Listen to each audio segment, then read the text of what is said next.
Hello, welcome to our Grant Writing 101 webinar session. My name is Brittany, and I'm the Administrative Coordinator for the Asian Pacific Institute on Gender-Based Violence. I'm based in the Warner Robins, Georgia area.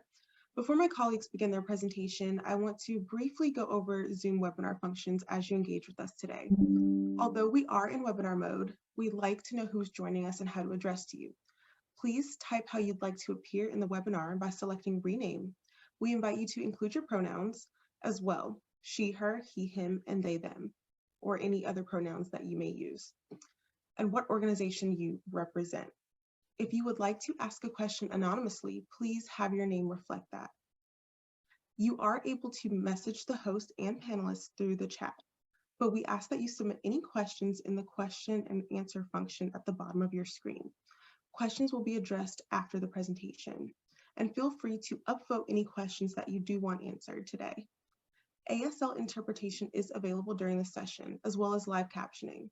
To view any captions, select Closed Caption at the bottom, located on the navigation bar at the bottom of your screen. Thank you, and we hope that you learn a lot today.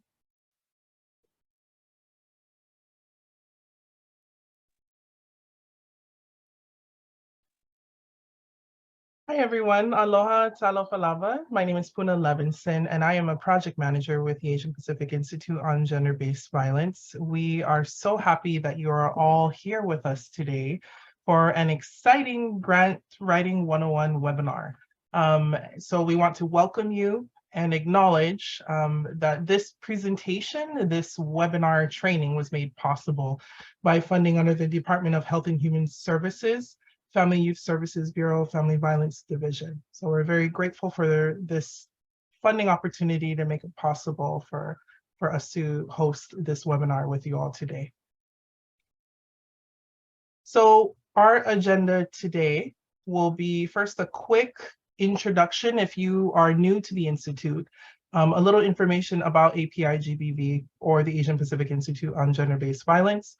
I'm going to talk a little bit about the ARP Support for Survivors Grant Program, which is what brings us all here today. And then I'm going to transition over to our colleague, Marianne Chung of Reimagine Collective, who will be providing the Grant Writing 101 presentation. At the end of Marianne's presentation, we're going to open up to all of you to ask questions. And myself, Marianne, and potentially a few of our ARP Support for Survivors program team will be available to answer your questions. And then at the very end, I'm going to share some slides, and these slides will be available to you after the presentation. Some key materials and links to support and help you as you are preparing for proposals that you will submit for our Domestic Violence and Sexual Assault Capacity Building Fund grants.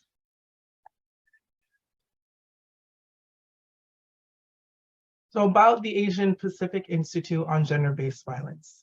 API-GBV is a national resource center on domestic violence, sexual violence, trafficking, and other forms of gender-based violence in Asian, Asian American, and Pacific Islander communities in the US.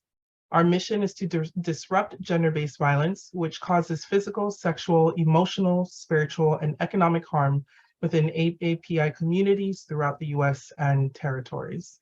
We envision a world free of gender-based violence for communities with equal opportunities for all to thrive. So the Institute works together with and within our community to uplift the voices and experiences of Asian and Pacific Islander communities who are impacted by violence. We also help to build capacity through training and technical support for organizations who serve our diverse API communities. We also support in engaging allied communities and systems to create shifts in gendered cultural norms and address injustices. And we also educate our Asian and Pacific Islander communities to mobilize them to prevent gender-based violence and advocate for policies and practices that ensure access to essential rights and services. So our programs include our National Resource Center on Gender-Based Violence in the Asian and Pacific Islander communities, our policy advocacy for immigrant survivors, our language access support through our Interpretation Technical Assistance and Resource Center, our domestic violence homicide prevention work, and supporting movement and network building initiatives. And then most recently, this ARP Support for Survivors Grant Program. So who are we? Who are Asians and Pacific Islanders in the US? So the way we identify ourselves first are as Asian and Asian Americans, Native Hawaiians, and other Pacific Islanders, Middle Easterners. And these are the countries and groupings that, as a community, we are not a monolith.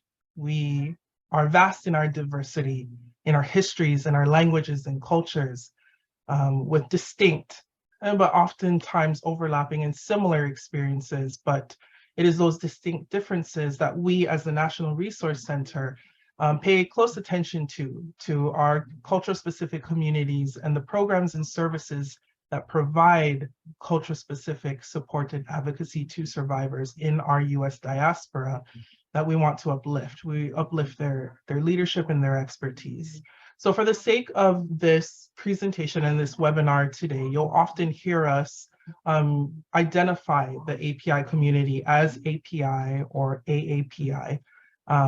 But just to emphasize that, again, we're not a monolith, that we are diverse in our representation and in our languages and cultures and experiences, and we celebrate it. And we're excited for all the potential ways that folks who will be applying and eventually implementing funds through these subgrants that we will be talking about today to celebrate the brilliance and diversity of our cultural communities. So I also wanted to introduce you to our ARP Support for Survivors staff or team with the Asian Pacific Institute on Gender-Based Violence. That includes myself. I am the project manager over the ARP Support for Survivors program. And I am supported by our executive director at the Asian Pacific Institute on Gender-Based Violence, which is Monica Kant, and then our director of programs, Sarah Khan, and then our new grants and compliance manager, Courtney Peters, and then our director of finance, Jenny Lee. So this ARP Support for Survivors program is done in partnership with our Sexual Assault National Resource Center for the API community. And that is NAPISEV, the National Organization for Asians and Pacific Islanders Ending Sexual Violence. And then also today, part of our team is our cultural specific consultants through Reimagine Collective. And you're gonna meet Marianne Shung today, who is from Reimagine Collective. So we're excited for you all to learn and to speak with her today. So a little bit about the ARP Support for Survivors program. On March 11th, 2021, President Biden signed into law the American Rescue Plan Act of 2021, or ARP, which is a $1.9 trillion economic stimulus bill designed to speed up America's recovery from the economic and health effects of the COVID-19 pandemic. With the passage of this bill, the Family Violence Prevention and Services Act, also known as FVPSA, this program received a historic increase in supplemental funding for domestic violence shelters, supportive services, tribes, sexual assault programs, and culturally specific programs. So in support of sexual assault and domestic violence survivors, this funding provides a total of $49.5 million for the FVPSA program to support culturally specific services.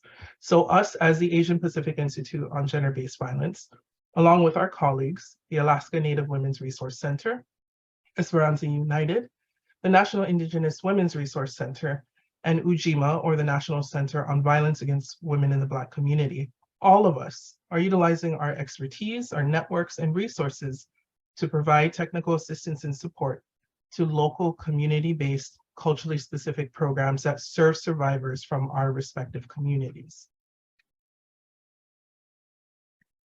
So as a result of this unprecedented funding, API-GBV was awarded $13.2 million through FVPSA to distribute and manage this funding to community-based, culturally specific organizations that serve sexual assault and domestic violence survivors in our Asian and Pacific Islander communities in the US. The ARP Support for Survivors of Domestic Violence and Sexual Assault from Culturally Specific Populations Grant Program, also known as the ARP Support for Survivors Program, aims to prevent, prepare, and respond to the impact of the COVID-19 pandemic in our communities while providing support to the organizations who serve victims and survivors of DV and SA who are dealing with the immediate and ongoing impacts of the pandemic. So working in partnership again, with NAPASEV, our sexual assault training and technical assistance providers. Our collective goal is to support culturally specific, community-based organizations in providing cultural specific activities that, one, address emergent needs resulting from the COVID-19 public health emergency, and two, to promote and foster strategic partnership development and collaboration in responding to COVID-19 on survivors of sexual assault and DV. So about the Domestic Violence and Sexual Assault, or DVSA, Capacity Building Fund. So these will be awards up to $300,000 over a 2-year project period, which will take place from March 2023 through February 2025 per subaward. So we are looking to award up to 40 subawards, which will be distributed to domestic violence and sexual assault programs, or ARP partners. And the purpose is to support the provision of services developed by culturally specific, community-based domestic violence and sexual assault programs, or implementing culturally relevant and linguistically appropriate programs, services, and supports for individuals and families from Asian, Asian American, Native Hawaiian, Pacific Islander, and Middle Eastern communities in the continental US, Hawaii, and the US territories. So it is my pleasure to introduce our presenter, our speaker today, Marianne Chung, who has almost 20 years of experience leading and collaborating with nonprofit organizations and social justice movement leaders across the nation. She has deep expertise in coalition building, grant writing, community mobilization, leadership development, coaching, event planning, operations, and working with diverse communities of color. As a sought-out facilitator, coach, trainer, and technical assistance provider, she offers a unique approach that centers community in turning big ideas into reality. So I'm going to pass it on to Marianne, and I hope you all enjoy. Thank you, Poonam. Okay, so hi everyone. My name is Marianne. I'm based in Atlanta, Georgia, and I am a partner of the Reimagine Collective. And we are an association of mission-driven Asian American strategists, organizers, coaches, evaluators, and designers, all working for social change. And the collective really strives to reimagine how people come together to cultivate themselves, their communities, and the world. I've been working in and with the Asian American Pacific Islander community my whole career in both local and national nonprofit spaces. And from the start, I've been writing grants for federal, state, county agencies, as well as foundations. In addition, I have experience on the other side of administering and running grants programs at the national level for Asian American and Pacific Islander communities. So today, I'm here just to share my tips, right, that I've learned over the years and offer insights on how we can look at the ARP request for proposal. So in the end, there'll be Q&A. So please add your questions throughout the sessions and we can answer them at the end. Okay, so next slide. So let's introduce ourselves, okay? So although this is a webinar, we still want to know who is in community with us today. So in the Zoom chat box, if you can tell your name, your organization, and complete the sentence. When I think about grant writing, okay, so for me, when I think about grant writing, I think about money, right? Money for our mission, money for our programs, and money for the betterment of the communities that we serve. In the past, some people have said, when I think of grant writing, I think of late hours, I think of no sleep, right? I think we can all agree on that as well. Okay, so please go ahead and put in your chat that. So right here, right, is $1 million answer immediately in the first 4 slides, okay? So the top 5 ways to get funded are you ready? Read the RFP, read the RFP, read the RFP, read the RFP, read the RFP. And so maybe some of you are thinking, it's an RFP. RFP, right? It's the request for proposal. So read the RFP over and over and over again. I still may be old school, but I print it out, right? I have my highlighter and I just read and I highlight and I keep reading and reading and reading the RFP. Another game changer for me in fundraising has been when I started to see the grant officer as my greatest advocate. Okay, so each funder will have a contact. They may be called grants officer, they may be called grant manager, program manager, Puna, Monica, right, at API-GBV. They are not out to get you or to trick you. So work to build a genuine relationship with them. Show up genuinely, passionately, and share with them the amazing work that you're doing and the work that you plan to do. It's a relationship, right? Both sides need each other. So make it easy for them to advocate and to fund for you. The small shift, in my perspective, has gone a long way, right? And so just try to shift that perspective. So in addition to read the RFP, read the RFP, read the RFP, it's relationships, relationships, and relationships, okay? These are the questions that I ask when a funding opportunity arises, okay? One, what are they funding? So I'll be using the RFP as an example for today. This training is based on the RFP as it stands today. So oftentimes funders will do updates to the RFP. So just be aware and be on the lookout if that happens, okay? When I look at the second page of the RFP, it says the main purpose of the funding is to assist culturally specific organizations providing domestic violence services in Asian American, Native Hawaiian, Pacific Islander, and Middle Eastern communities in the US and US territories. In the next section of the RFP, it says funding can be used to support, enhance, or expand existing projects. New projects may be considered.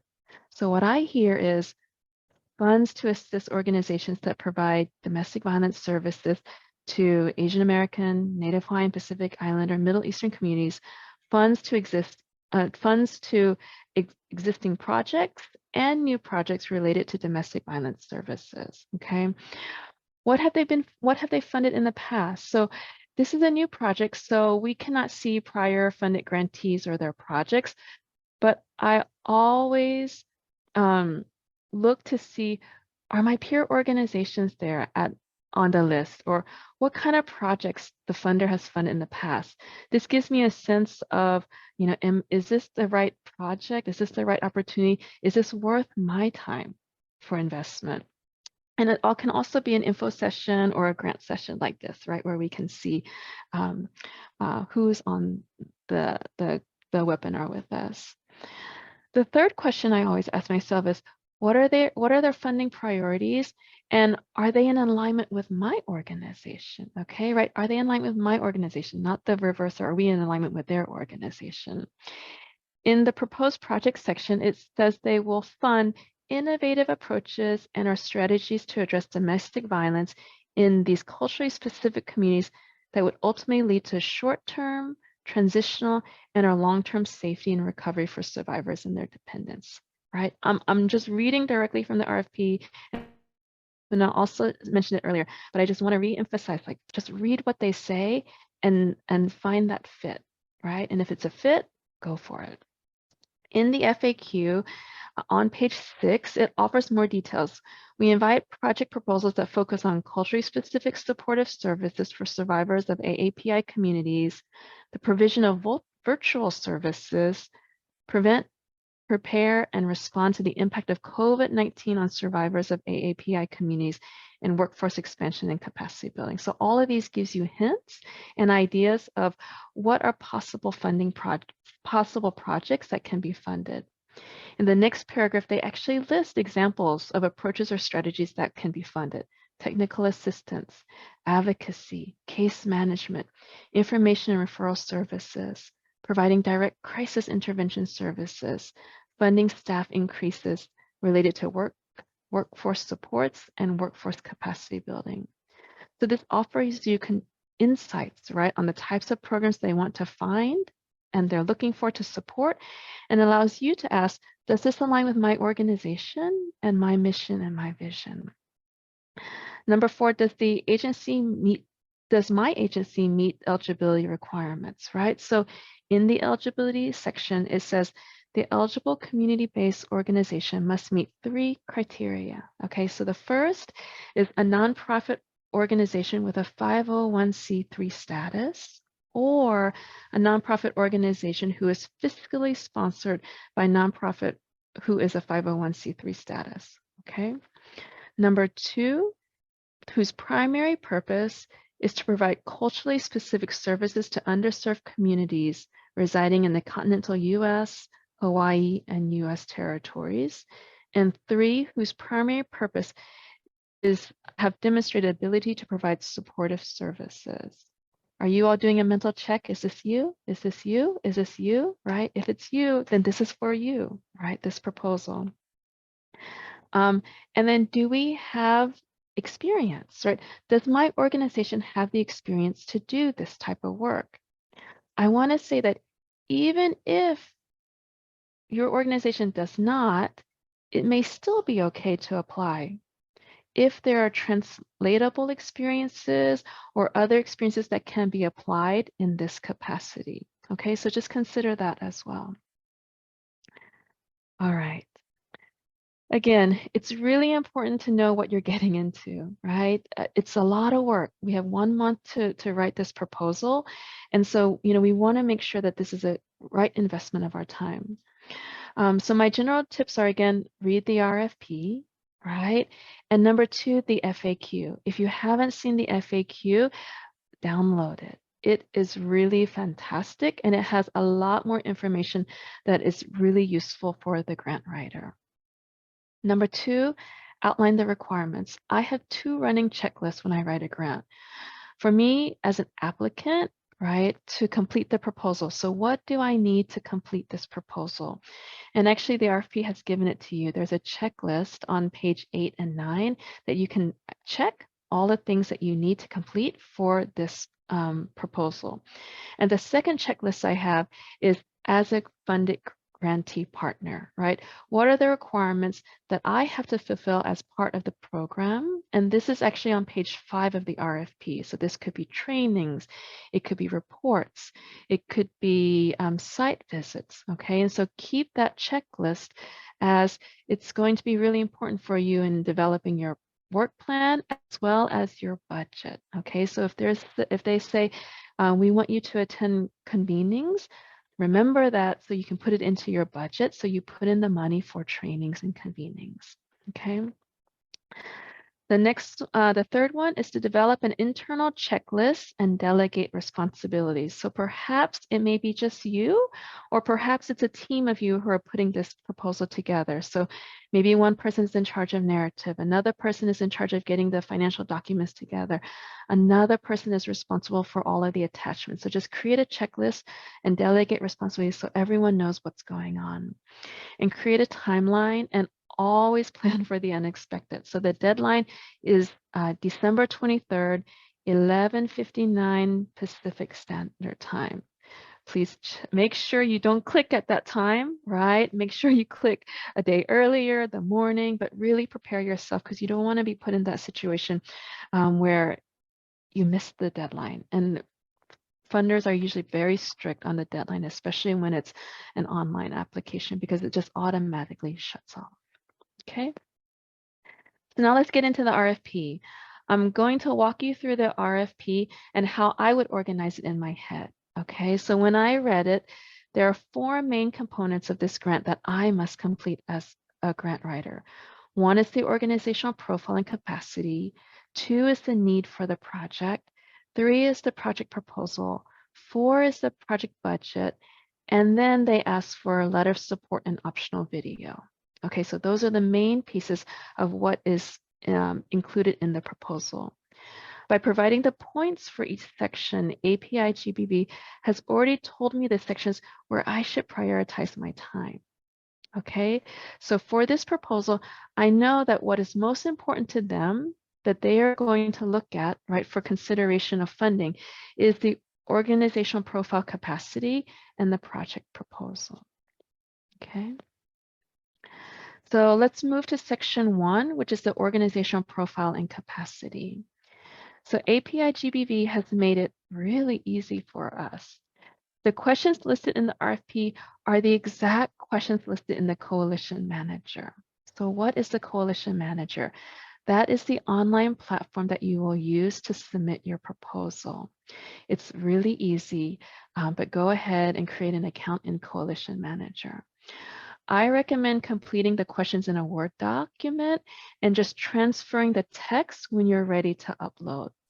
Note that each section, right, the gray rectangles, has a character limit of 2,000 characters. So that's about 3 to 4 paragraphs. Okay, so that also gives you an idea of the real estate of information that you need to put in there. It's about 3 or 4 paragraphs per question. So more than likely, the person who's reviewing your proposal are people like you and me. Okay, they have other jobs, other projects, and other priorities that they're balancing at the same time as wanting to be in service to the work. Remember how the grants manager are your internal advocates? So are your grant reviewers.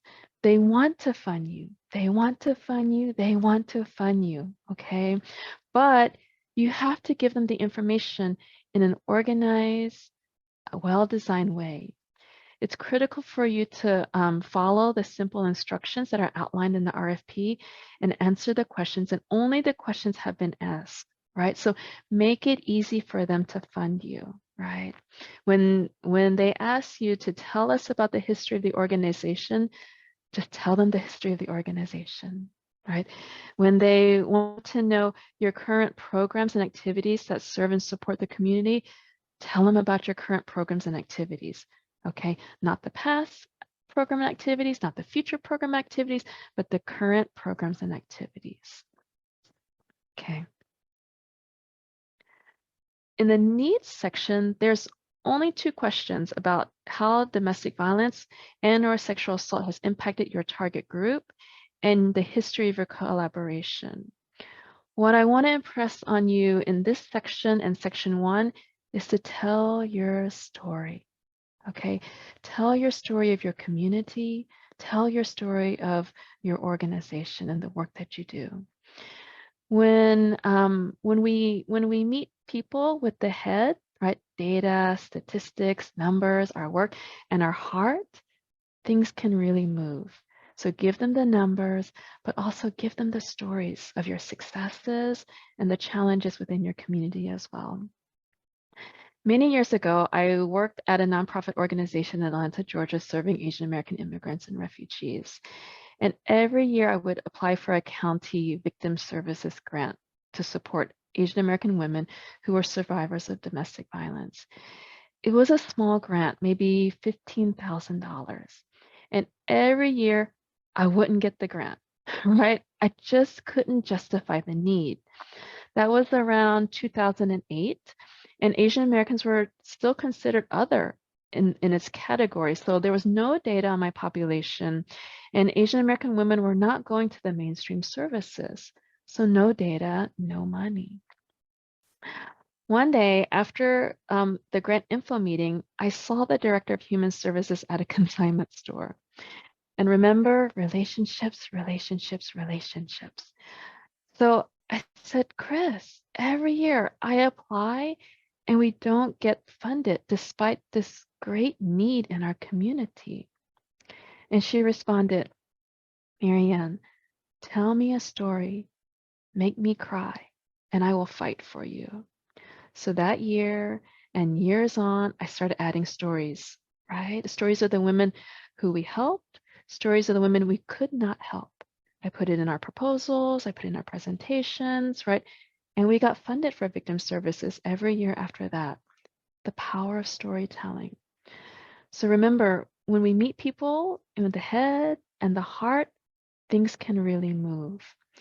So you don't have to make them cry, right? But in this section, perhaps think about how you can paint the picture of your community and why the project must be funded, right? Bring them to your local community to show them why you are so critical and the funds are so critical for you to be able to do this important work. Okay. Section 3 is the project proposal. I want to spend most of my time here on the work plan. Okay. Number 1, they gave you a template. Use the template, right? It's just download the template. This is an image of what it looks like when you download it. Sometimes work plans can feel daunting, right? Simply put, a work plan is a systematic and virtual representation of what you believe the program will do and how it will happen. If I do these activities, then the outcome will occur and the goals will be achieved. If you can build out a really strong goals, outcomes, and objectives, I'm fairly sure your proposal will be highly competitive. Okay, so if you can really build out comprehensively your goals, your objectives, your outcomes, and create it into this work plan, I think that you will be very highly competitive for this opportunity. Okay, so goals, what are goals? Goals are big, they're broad, they're even visionary, okay? They're often intangible, they're abstract, and they're usually hard to measure, right? So it's not gonna be 100 people are served, right, through my services, but it's a broader goal. An objective is narrow, it's precise, it's tangible, it's concrete, it's measurable. You can have multiple objectives to one goal, okay? But there should be usually only 1 to 2 goals depending on the project, okay? So I'm going to give you 2 examples of goals and objectives using the work plan that was provided to us. Okay, this one is super simple to show you that developing a work plan is something that we do every day. And this example is not related to the ARP funding, okay? So let me move my slide. Let's see. Okay. So my goal is to increase my child's independence to prepare a meal for herself. That's my goal, right? It may not be measurable because she's young. The measurable outcome is she knows how to make a peanut butter and jelly sandwich. The major outcomes, right? How am I going to do this is to teach my child how to make a peanut butter and jelly sandwich. Are you starting to make the connection? If I want to increase my child's independence in feeding herself, then I have to teach her how to make a peanut butter and jelly sandwich. And the outcomes of that success is that she knows how to make it. That's how I will know that I have been successful. The key task I need for this to be successful is 1, I need to go to the store and buy peanut butter, jelly, and bread. I need to teach her what ingredients are needed and where they are. I need to teach her how to spread the peanut butter and jelly on the bread. And then I add who is responsible and what date did I start and what date did I end. Super simple, right? But I just want you to see how we can apply this to our everyday work and our lives. Okay, this one is more specific, and I did make this as an example for this ARP grant, and particularly on the bullet that was about building workforce capacity. Okay, so this is just my fictional goals, measurable outcomes, and objectives. Okay, so if I was Reimagine Collective, right, as a nonprofit organization, I met all of the criteria. My goal is to increase capacity of Reimagine Collective workforce so that they can better conduct culturally responsive crisis intervention services for Asian Americans in Atlanta, Georgia. Okay. My major objective, right, major objectives, plural, is to establish a compensation pay structure that supports continued growth. Number 2 is to establish a document management system. And 3 that got cut off is to hire a human resource manager. Okay, the measurable outcomes, right, is the products or the outcomes of these objectives. So if I get funded, right, to do these 3 objectives, right? One is to establish a compensation pay structure that supports continued growth, establish a document management system, and to hire a human resource manager, right? Then the outcomes would be up there: establish compensation pay structure for my organization, staff receive their salary adjustment, I have adopted a document management system, and we've hired a human resource manager. You see how all of those connect together in order for me to reach my goal of increasing the capacity of the reimagined workforce, okay? The key task I need to do this to be successful is, number 1, I need to hire a consultant, right, to help me. And then me and the consultant, right, will conduct an internal analysis of job positions. Next, we'll determine the competitiveness of our current compensation. We'll examine the equity among the staff, among part-time and full-time employees. We'll develop recommendations, present it to the board, and for them to adopt new pay structures. Okay, are you starting to see now? I have to do these key tasks, but these key tasks are connected to the objectives. And these objectives are connected to my project goal. And the outcomes, the measurable outcomes, is what I'm doing in the objectives and the key tasks. Okay, and then you can see the start and the end date. I'm just putting this project over the 2-year period. Right? If it's a 2-year period, we start in 2023. We start in March of 2023. I've given myself 2 months to set this up, to find a consulting firm and to hire them, right, by May 1st, 2023, right? And I know this is a 2-year project that ends February 28th, 2025. So I've already tracked out the timeline in my head for this process. So the idea is, if you look at adopt new pay structures and provide additional salary increases, I think that I can go through this study and then I can start January 1st, 2024, that all of my staff, right, have adjusted salary adjustments that are at market value that really compensate them for their worth, their work, their skills, their expertise. Okay, so you can see how this one objective goes across 2 years, that has key tasks, objectives, that leads to the goals. And then I would do that for number 2, which is to establish a document management system so that I can have a centralized data storage place that I can safeguard confidential and financial data. And then I would have another objective with key tasks, with persons responsible, and start and end date for hiring a human resource manager. Okay, so if you have, this is for capacity building for workforce, but you can do this for victim services. You can do this for whatever you're proposing for this project. And if you have 2 goals, create 2 of these charts for your work plan. Okay. One more thing is, as you look over your objectives, remember that they should be SMART. S-M-A-R-T. Make sure they're specific, they're measurable, they're achievable, they're realistic, and they're time-based. Okay. Let's move on to section 4, which is budget. So a budget is simply a financial expression of your project.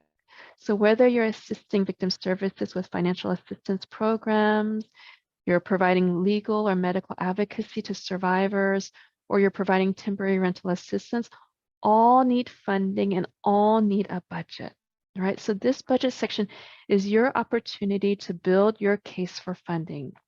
Just as these pictures paint a story of your organization and their activities, so does the budget. Just as a work plan explains the project, so does your budget. Okay, some grant reviewers will actually go straight to the budget as the first thing they see, right? They want to see how the money is requested, and they will already understand the project. So API-GBV has provided a template for you to use. And in the RFP, they say, you must use this. So we all know we have to use this template, right? If we're going to submit a proposal. But it's good. No need to go beyond. No need to create something new. Just follow, right? The templates. The request will ask you for personnel, fringe benefits, travel, supplies, contractual, and other. Okay.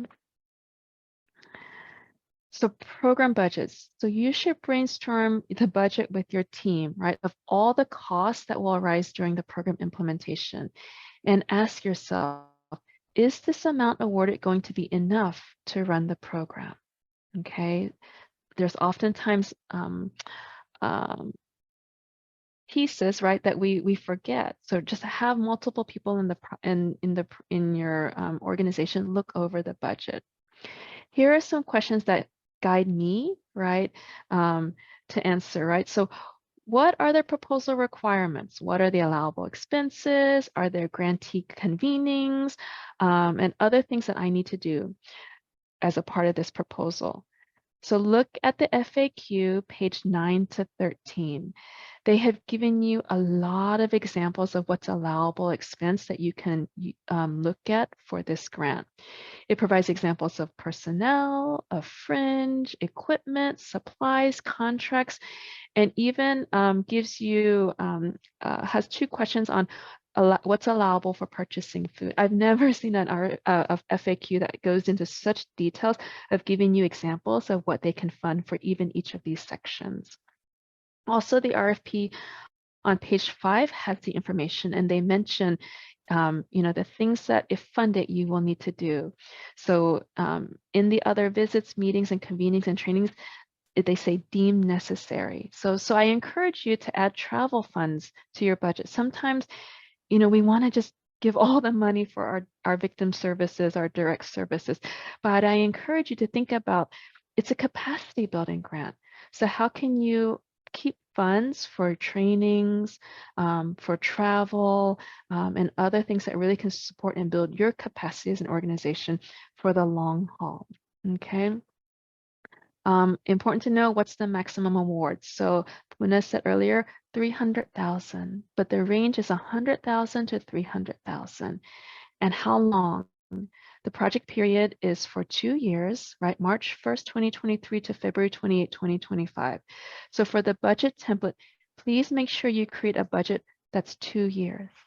Okay, so on that template, create a budget thinking about 2 years. So don't think about 1 year and it's going to happen again, right? So within 2 years, how are you going to use $100,000 or up to $300,000 for this project? Is there indirect cost restrictions? Yes, right. So use the de minimis rate of 10% unless you are using a federally negotiated indirect cost rate. So how does that work? So if my budget is $250,000, right, for personnel, for travel, for supplies, for contractors, for anything else, right, then my indirect cost, if I don't have a negotiated rate with the federal government, would be $250,000 times 10%, which is $25,000. So my total request would be $275,000. Okay, remember not to go over 300,000. So if your budget is 300,000 without indirect, you're going to have to think about how you cut the budget so that you can be within the $300,000 range. Okay. Think about how many staff or full-time employees can fit within this budget.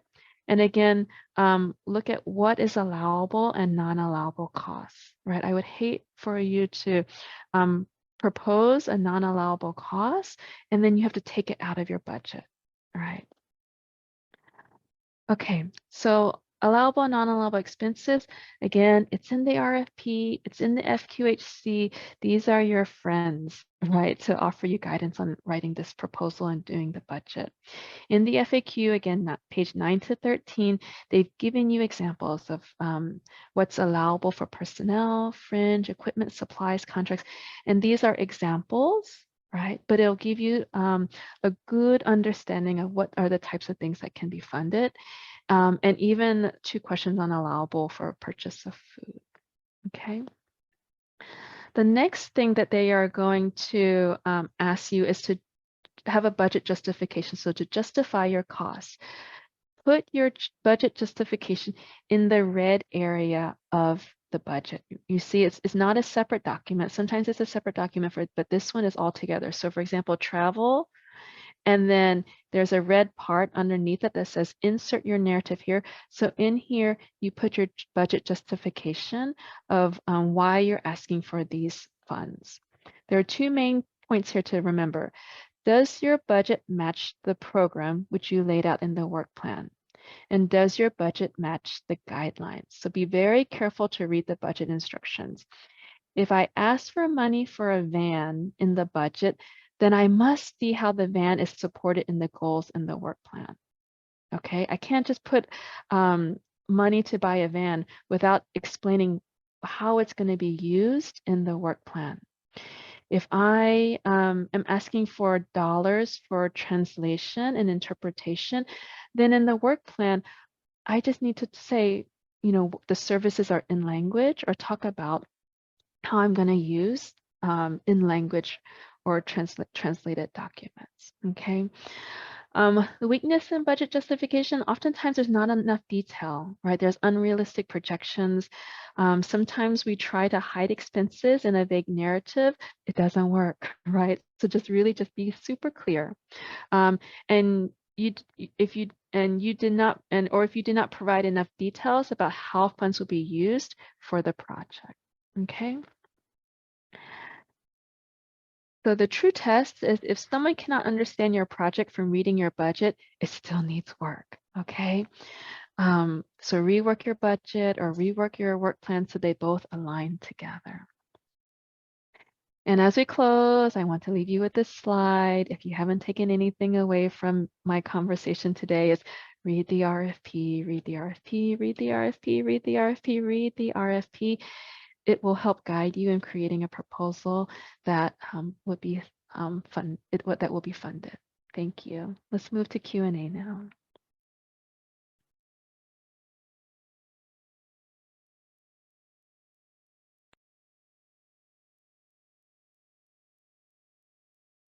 All right, well, thank you, everyone. This is your time now to ask Marianne or myself or anyone on our team any of your burning questions. So what I could do is to take a look at the questions that have been asked so far in the Q&A, just so that everyone on this call, on this webinar can get that information as well. The first question that we received was what's the requirement for the nonprofit in terms of years of operation? For instance, does the nonprofit have to be in business for 3 years, 5 years? And our colleague, our grants and compliance manager, Courtney, responded, there is no requirement regarding years in operation, but we do require either 501c3 status or fiscal sponsorship by an organization with status. And then it will be determined based on our review committee, those who will be reviewing each application to assess each situation. So thank you for asking that question. Do you have any other thoughts on that, Marianne? You wanted to chime in? Okay. So the second question, is the budget per year or 2 year? And that's a great question. So we are asking for the budget that you will be utilizing our template that is provided, it will be for the 2-year project period, not 1 year, but for the entire 2 years. And then the next question was, is there a word or character limit for each narrative response? So yes, there is a 2,000 character limit per narrative response field within the online application. This includes spaces. So we estimate that that would come out to between 300 to 500 words. Okay, let's see if there's any other. To Samuel, will the recording of this session be shared? Absolutely. It will be shared and updated on our webpage, which I can share again in the chat. And the PowerPoint as well will be available. So both the recording to today's session and the slides that you see us using today will be available on our website. But we hope to get that, if not this week, at the very earliest, at the very latest, it will be next week, Monday.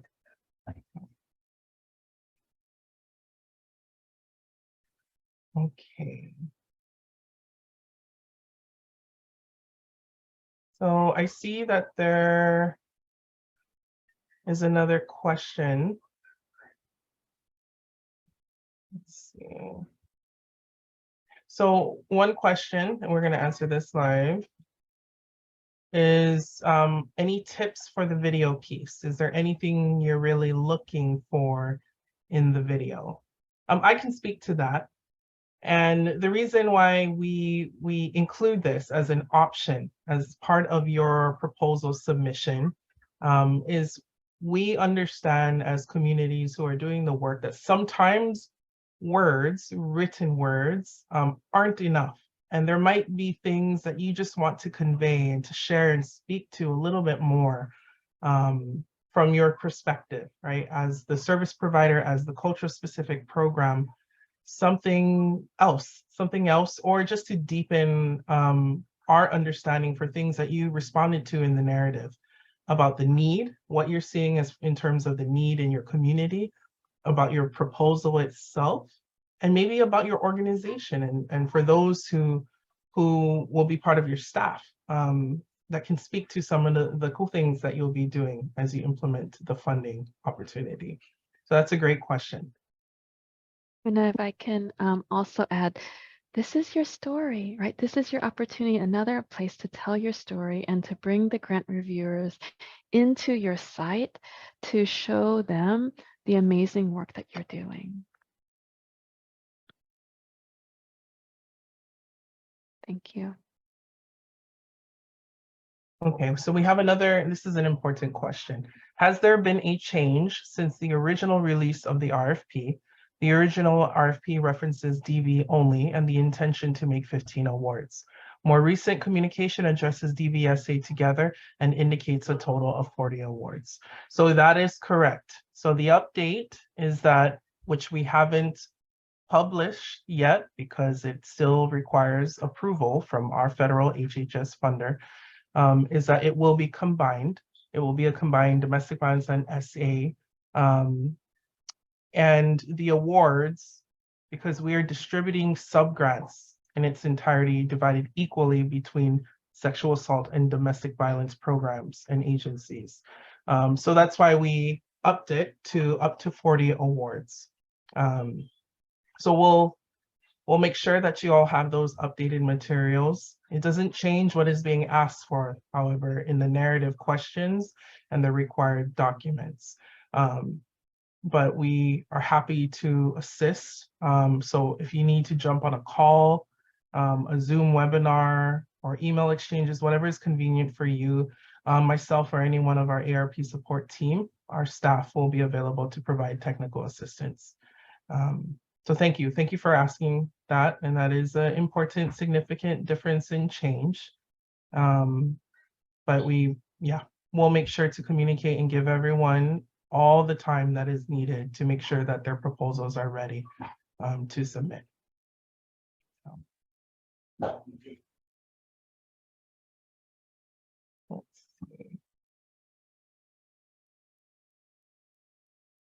So that's a great question, Betty. So Betty asked, we will check the website regularly, but if the RFP or FAQ documents get updated, will we receive notification? Yes. So if you have applied already or started your application, we really encourage everyone to sign up for our listserv, which we can include in the chat as well. So API-GBV's listserv is the primary form of communication for all notifications and updates regarding anything about the ARP Support for Survivors program, the online application, the RFPs, any events that we are hosting related to this program will be through those announcements. So if you are not already signed up for our listserv, please do it today, and we'll make sure that it's in the chat, the link. You can sign up right now as we're talking, and to make sure that our ARP Support for Survivors email, the team, is in your contacts list. So you may want to check your spam or your junk folder so it doesn't go there, so you can receive these email updates.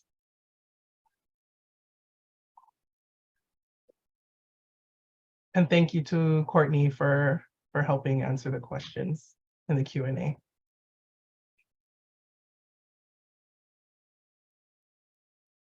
Anything else for Marianne? This is your time for her, and I certainly feel lucky and fortunate. Every time I chat with Marianne, I learn so much. Marianne has so much experience in the nonprofit world and in supporting our cultural specific API communities. So there's no silly question. We want you to feel like you're getting the most out of this time right now.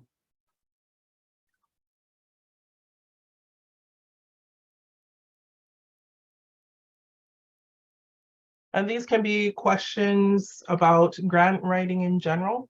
Marianne talked a little bit about it, just a nice introduction about grant writing.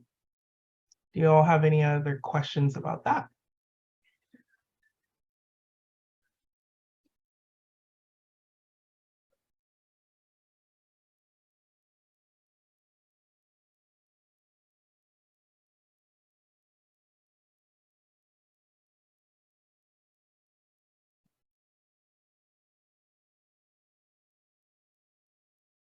Marianne, do you have any final thoughts, whether about preparing for the DVSA capacity building fund application, or even just speaking to our folks who may not have as much experience applying for federal funds even?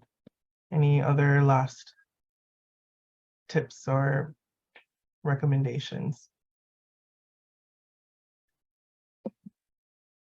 You know, I wasn't trained as a grant writer, right? We don't go to school to write grants, right?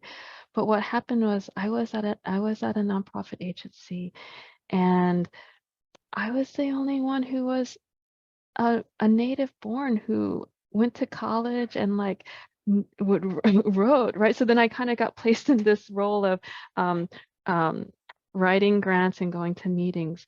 But it was my way of giving back and serving community so that I could bring in more money, right? So that our communities could get served. So in that saying, just keep trying, right? Just keep writing grants and really just speak from your heart, use numbers, and get to know, right, your grants manager. Again, they want to help you. They want to support you. And it may not happen, you know, I think there's been many grants when I was at nonprofits that we would write it year after year after year, right? But every year we would get better, and we would set up meetings with those grants manager to say, tell us, give us feedback on our proposal. So if you don't get funded, follow up with, follow up with Puna, right? Follow up with API-GBV and say, can we have a one-on-one meeting to get feedback on our proposal, right? This is a capacity building grant, and so we want to support that. And I was thinking about the video, right? It's, you know, if I were to think about it, I was like, oh, I have to put a really professional video together or something that's really put together. But no, right? Just talk to us, right? Tell us what you do.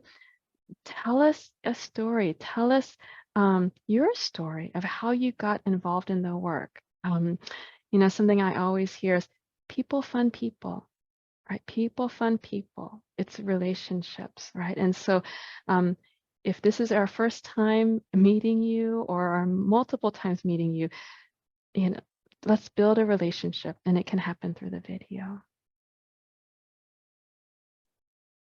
Thank you for that, Marianne.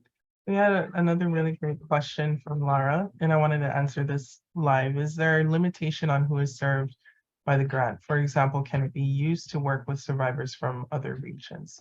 So as long as you meet the criteria as for number one, as a nonprofit with 501c3 status or fiscally sponsored by a nonprofit with status, and two, that you're culturally specific. You serve Asian, Asian American, Native Hawaiian, Pacific Island, and Middle Eastern communities residing in the continental US, Hawaii, and the US Pacific territories. So in terms of region, as long as it's within the continental US, Hawaii, and the US territories, I'm not, so depending on how your nonprofit or your organization defines your service area, that would be the parameters is within the AAPI US and US territories. So that would be the parameters of the grant of who can be served.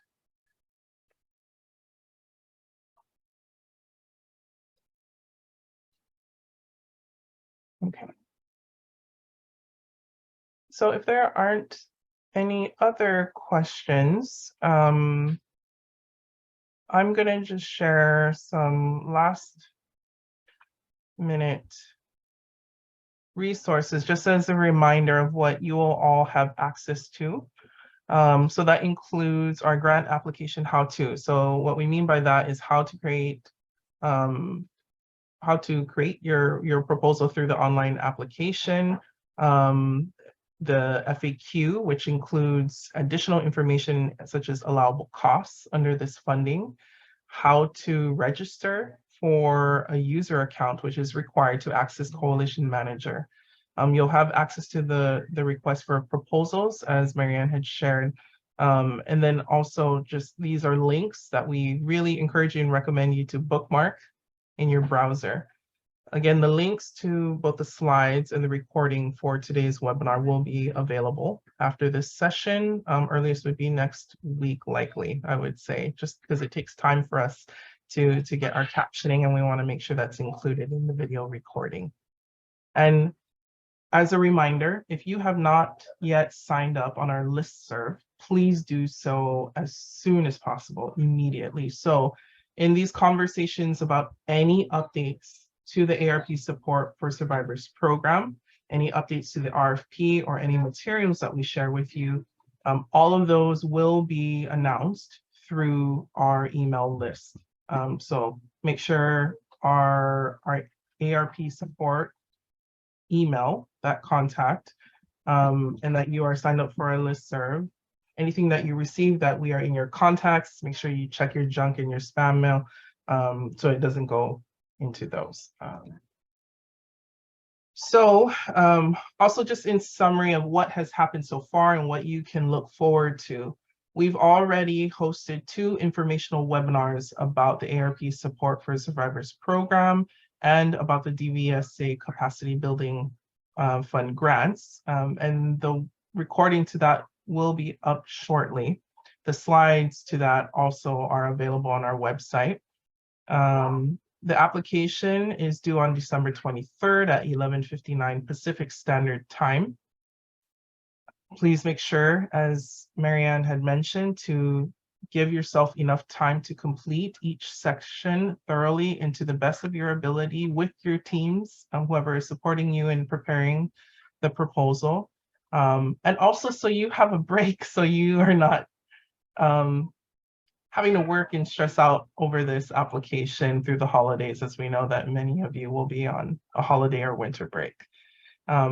The review of applications will take place January 16th through the 27th, and applicants will be notified of the status of your application by February 3rd.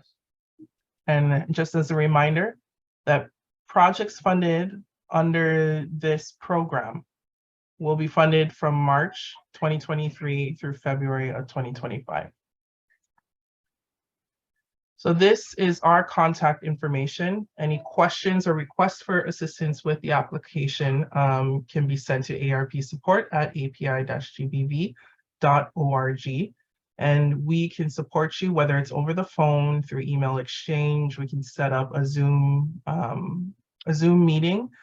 In fact, I encourage Zoom meetings. I know everyone's Zoomed out, but if you would like, we can share screen so we can walk step by step with you through the online application and anything else that you need assistance with. Visit our website at this page for more information about the ARP Support for Survivors program. And again, sign up for our email updates at API-GBV.org/listserv. Your feedback is important to us. We want to make sure that everything that provide and present to you is meaningful. And so please complete the post-event evaluation and the link we're going to put in the chat. But we thank all of you for joining us today. I'll check one more time in the chat to see if there's any other questions. Yeah. Oh, thank you, Courtney, for answering the questions in the chat as well. But yeah, so we're here, and if anyone needs us to stay on for a minute or so, you're welcome to. If not, please enjoy the rest of your day. Have a wonderful rest of your week, and take care.